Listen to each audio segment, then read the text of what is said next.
Lo Tukong kini menjadi orang terkaya di Indonesia yang menggeser Hartono bersaudara yang selama bertahun-tahun kokoh di tahta orang terkaya di Indonesia.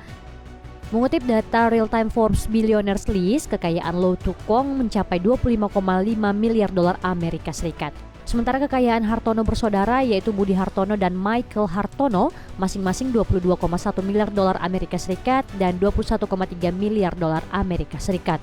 Lo Tukong makin tajir sejak awal 2022.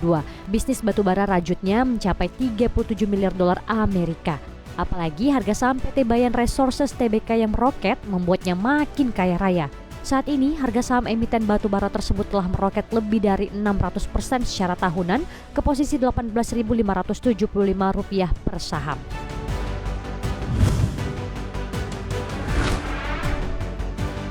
Jelang tutup tahun 2022, Presiden Joko Widodo menyampaikan kabar buruk dari mancanegara yang membayangi kondisi ekonomi di tanah air.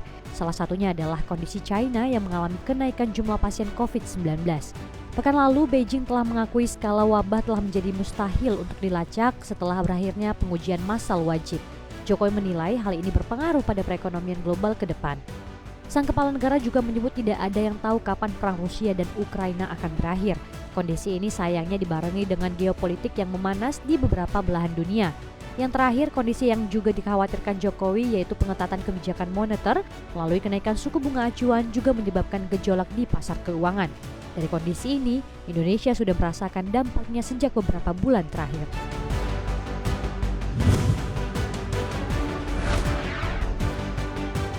Kementerian Energi dan Sumber Daya Mineral memastikan produk bahan bakar minyak jenis RON 80 yaitu premium beserta dengan RON 89 yakni Revo 89 sudah tidak lagi beredar di Indonesia per 1 Januari 2023. Direktur Jenderal Migas Kementerian ESDM Tutuka Aryaji menjelaskan kebijakan ini diambil pemerintah dengan mempertimbangkan banyak hal, salah satunya karena Indonesia bergerak Euro 4 ke Euro 5.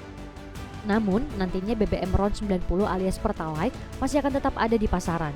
PT Vipo Energi Indonesia mempunyai waktu hingga akhir tahun 2022 untuk menjual produk BBM Revo 89.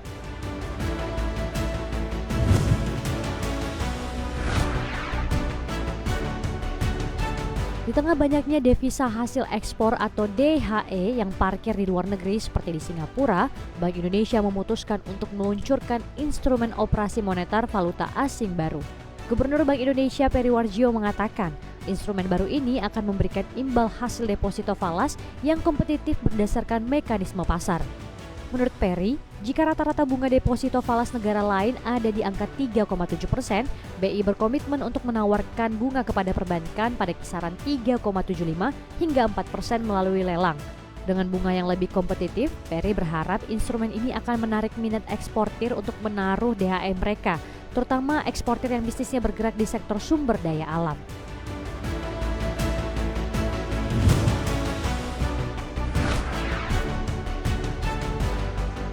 Rusia menyatakan siap kembali memasok gas ke Eropa melalui jalur pipa Yamal Eropa. Wakil Perdana Menteri Rusia Alexander Novak menyebut pasar Eropa tetap relevan. Menurut Novak, Rusia memiliki setiap kesempatan untuk melanjutkan pasokan karena kekurangan gas di Eropa terus berlanjut. Novak juga menegaskan kembali Rusia sedang mendiskusikan pasokan gas tambahan melalui Turki setelah pembuatan hub di Turki selesai dibangun. Menurut Novak, Rusia diperkirakan mengirimkan 21 miliar meter kubik gas alam cair ke Eropa pada 2022. Pipa Yamal Eropa biasanya mengalirkan gas ke Eropa. Pada Mei, Polandia mengakhiri perjanjian dengan Rusia setelah sebelumnya menolak permintaan Rusia untuk membayar dengan mata uang rubel.